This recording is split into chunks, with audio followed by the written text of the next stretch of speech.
Welcome to Quillsword Blogcast. COVID 19 Time for Truth. China Edition. I am a cranky old lady with 18 years disease control experience, 2 degrees in political science, and no patience left for nonsense. Any questions? Good. The entire response to the pandemic was botched. The WHO, and especially the CDC, knew better than the crap they were pulling.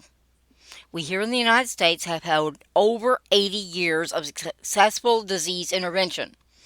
We led the charge in eradicating smallpox. We danged well know how to handle a respiratory disease outbreak. Because we've assisted worldwide, and because we're not the only nation state in the developed world, most nation states have some level of disease control competence, and the rest know who to ask if they need help. We and they know how to handle novel diseases. This was not even close to our first rodeo, and we failed miserably. No excuses. The CDC should be criminally investigated for its role in the mismanagement of the entire pandemic. We blew it, and we blew it big time. Nothing we should have been doing was done. Hey, California, looking at you for hiring DIS at the beginning. Moronic doesn't cover that move, and yet it was smarter than anything the CDC pulled. So why does the title China Edition happen here? Because figuring out exactly where the virus came from was job one for the CDC. I know, y'all love them experts, and anything in a lab coat can't be wrong. But you need the right lab coats in the right sequence. This is not rocket science, nor is it anything like a basically trained DIS doesn't know. The first line of defense against newly emerging disease is and are and always will be the doctors. Period. The only guys we let determine treatment are those with MD after their names. PhD need not apply. While the doctors are doing their thing, the CDC is supposed to be getting them information. Fancy words like morphology just mean how the heck does this disease act? When is it infectious? How long? Is it infectious when asymptomatic? Are there some symptoms more infectious than others? That's just the start of a litany of questions doctors need answered.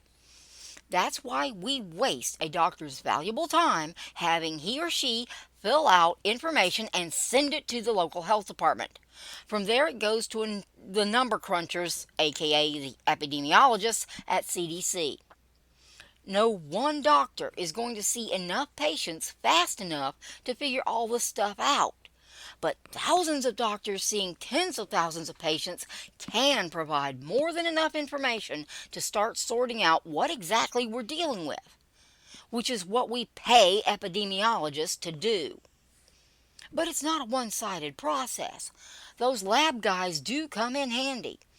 Knowing what kind of virus they are dealing with and where it came from can provide invaluable clues to both epidemiologists and, more importantly, to the doctors to figure out the best ways to tackle treating this new disease. I was an STD DIS for 18 years. There are no off-limits questions with patients. Of course, you have to treat patients like a person. That should not need saying. But you can't tiptoe. The information a DIS asks for may make a big difference in how treatment progresses and what the doctors ultimately choose to do. In the same vein, it's insane that there would be any off-limits questions or topics when it comes to a source country.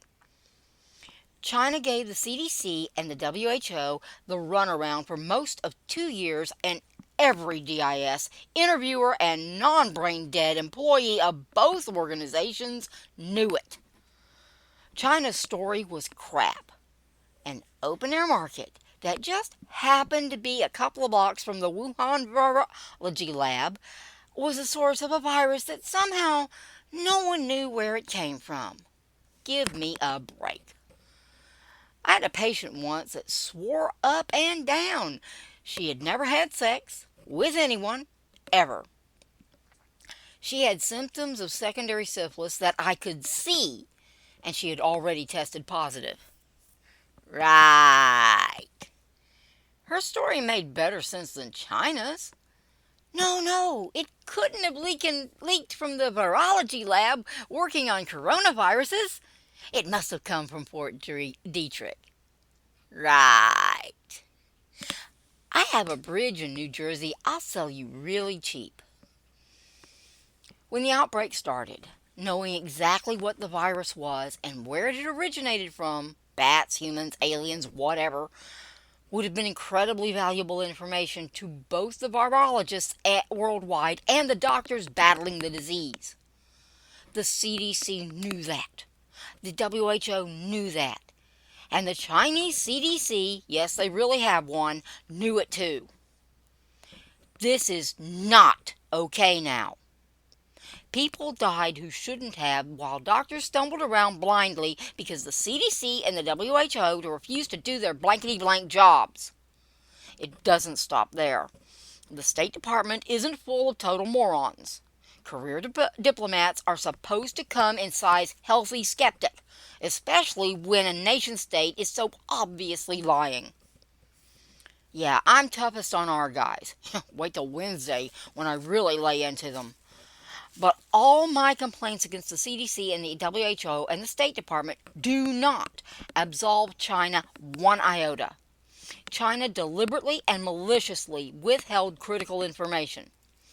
No amount of shooting fish on the other side of Taiwan or launching badly equipped spy balloons over the U.S. airspace should be allowed to distract from that. The Chinese people are bearing the brunt of the incompetent response right now. In my opinion, that's probably because they couldn't resist the insane lockdowns even remotely as effectively as those of us in the free world could once we got our heads screwed on straight. Lockdowns are insane. They do everything you shouldn't do to a healthy population because of the negative effects on the immune system. High stress, low vitamin D. This is a prescription for immune suppression. Add malnutrition because China couldn't keep people properly fed. Gee, were they trying to make it worse? Realpolitik has its place, but taken too far, it becomes an excuse to let bad actors act badly.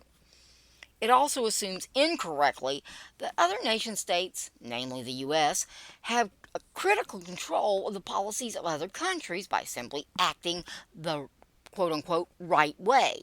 It's nonsense. Sure, we have influence, boatloads of it. But if China wants to invade Taiwan, letting them get away with the COVID cover-up won't make them change their minds. China is no longer a baby nation state, and it is past time to stop treating them with kid gloves. China wants to play in the grown-up pen, then it's just going to have to play by grown-up rules. That means we don't let the CCP get away with anything. No, it doesn't mean go to war with every time China makes us mad. We do have a lot more options than that. Especially when the State Department gets off its backside and does its job. We got China admitted to the WTO. Maybe it's time we got them kicked out. Maybe. It's one of many clubs in our bag. We pay the State Department to figure out what club to hand to the president. Yep, our diplomatic corps is basically made to be a presidential caddy. About time they got on with it. After all, they definitely don't work for peanuts. They work for us. Full investigations, full cooperation, no more nonsense, and absolutely no off-limits questions. Got it? Good.